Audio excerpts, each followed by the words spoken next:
The UFC just made it official. Amanda Nunes will be inducted into the UFC Hall of Fame later this year. She's the GOAT of women's MMA, and now she's finally getting the recognition to match it.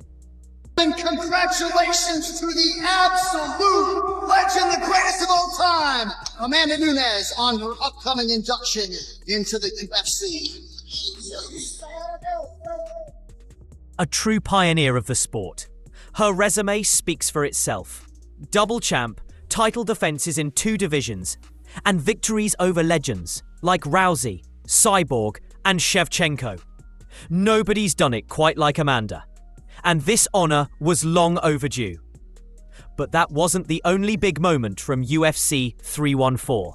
Dominic Reyes just made a massive statement.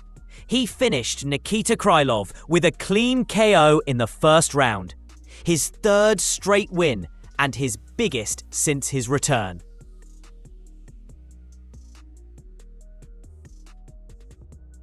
So happy, I'm so grateful, I'm so blessed. I think more thankful than anything, you know. God anointed me tonight, and I'm just so happy and grateful.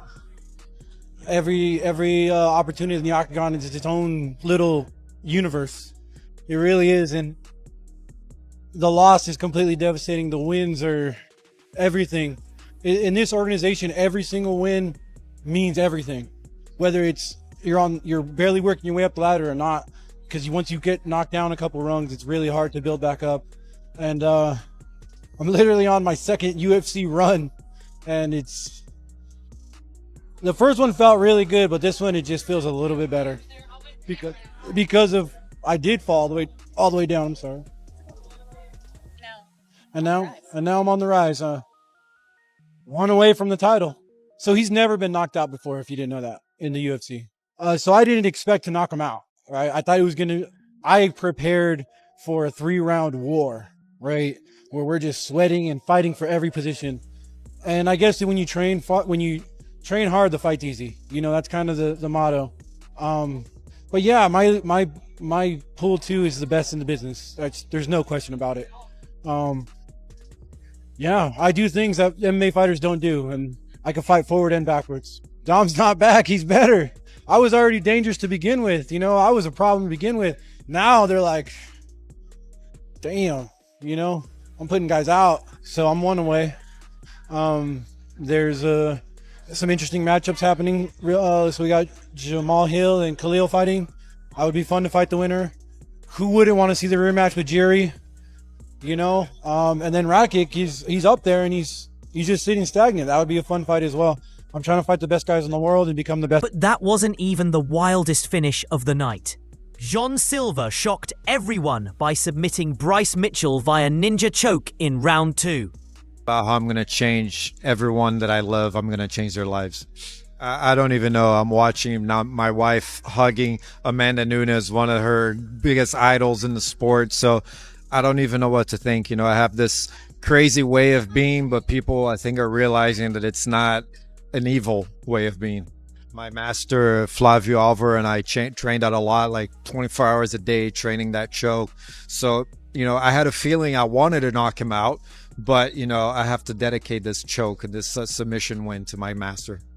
It's crazy because I'm not good at controlling my emotions, you know, so there was a lot of work put into that. I have to thank my manager, Ivan, who, you know, we basically rehearse all of these things, what I'm going to say, how I'm going to react, you know, and kind of tone it back, because I think that if I let my emotions control me, I'll bark until tomorrow.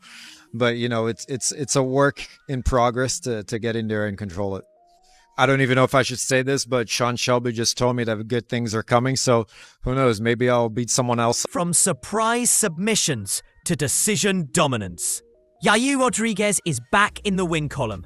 He beat Patricio Pitbull by unanimous decision and says he wants a shot at the featherweight belt next. Honor, no pressure. I was actually worried a little bit because I was telling my coach, I feel super relaxed. You know, I didn't feel like any kind of like nervousness, maybe just a little bit dry mouth, but just like really mild symptoms of nervousness. And I was like thinking myself, like, why aren't you nervous? You know, why are you nervous? But like I kept on repeating to myself, like, you know why? Like, you're ready for this. You work hard for this. You know you did everything right, so that's why you don't feel nervous. That's how it feels to be completely sure that you're going to win, that you're ready. And I jumped into the cage knowing that I was going to win, so I did. It's everything, you know. It's the partners. It's Juliana. It's Belal. It's Nacho. It's Shock. It's GM3. It's Carlos Hernandez. Ilinbeck. Iler. It's Austin. It's all the people back in the gym. It's my coach Islam, Coach Alberto, my jiu-jitsu coach, Coach Mike Valle, and all the people that I have around me. You know, they're always looking to bring out the best version of yourself, and that combined with all the things that I did to be a better version of myself. I stopped, like, I quit drinking like months ago. I feel super. I like a different person. I changed my bad habits for good habits. I started meditating. I started doing more visualization, more breathing techniques, supplementation, like all the right nutrients to my body, all the right food. I started spending a little bit more on stuff that are healthier for my body instead of like taking like years away from my life and my career. And I feel great. And speaking of good fights, this next one shocked everyone. Paddy Pimblett just knocked off a massive name. He stopped Michael Chandler via third round TKO. I'm over the moon, know what I mean? I've proved my point. Told everyone I was going to do what I've just done, and what happened, know what I mean? Everyone said I couldn't stand with him on the feet. Who was shooting in? Know what I mean? It was him. He was shooting in to take me down because I was piecing him up on the feet. You know, I respect Mike a lot. He's a great fighter, but I'm the new guard. He's the old guard. I'm the new kid on the block. I'm coming for these top 10, 12, now top 5 fighters. I'm coming for this belt. Laugh at me all you want. People have laughed at me my whole life while I've been coming up, thinking I won't amount to nothing, and I just keep proving you all wrong every step of the way. As I say, me and my team, we're the best game planners that you can get. We've got the best fight IQ, and the only other person that I can compare to us what does game plans as good as we do is John Jones. We do the best game plans. That's why we come out and we demolish people. That's why I've just come out and beat Chandler up for 3 rounds before finishing him. I knew I had better striking than him. People underestimate my striking all they want. I've focused on it so much over the past 2 years because I know my grappling's light years ahead of everyone else's. I know my grappling's 10 times better than everyone else's. So I don't really have to grapple anymore. I just focus on striking. And I knew I'd keep him on the end of my jab. I knew I'd jab his head off. I knew I'd catch him with shots as he was leaping in, trying to hit me. And everything that we'd done in the game plan come about. Literally, we said he'd clinch up, he'd push me against the wall. Give him his due, he got me down once or twice. I didn't think he'd get me down.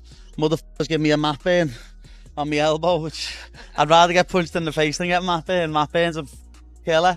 But yeah, the whole game plan worked perfectly.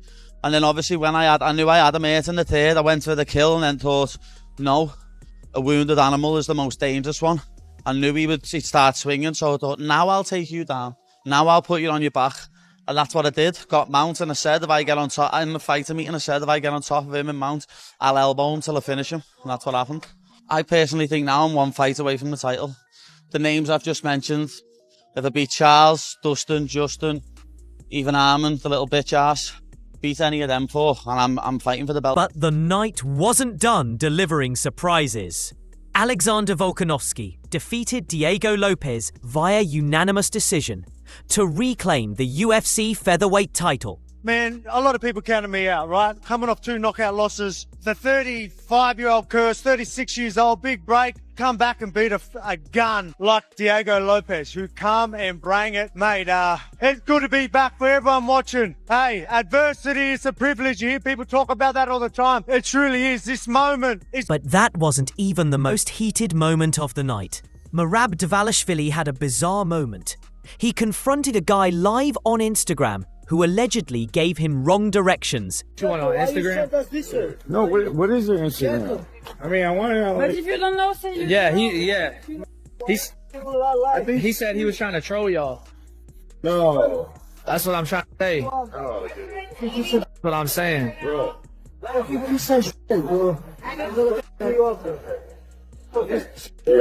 Yo, relax. I literally live here. Relax. You know that guy? No. What the hell? And if that wasn't wild enough, check out this backstage beef. Colby Covington and Paddy Pimblett had a backstage run-in, and it did not go well. I'll come and slap you, and you'll win. I'll come and slap you. Zip this shit up, you little You're a mate. bum. You mean guys that are 2-6. Remember that. Remember that. You're a scrub. You're a fraud. Lad, what are you on a 3-fight losing streak? You get fraud check so quick. Hey, you little maggot. Keep putting your act on you. Paddy laughed it off, but Colby didn't hold back, calling him a fraud and mocking his record. Could this turn into something bigger down the line? Only time will tell.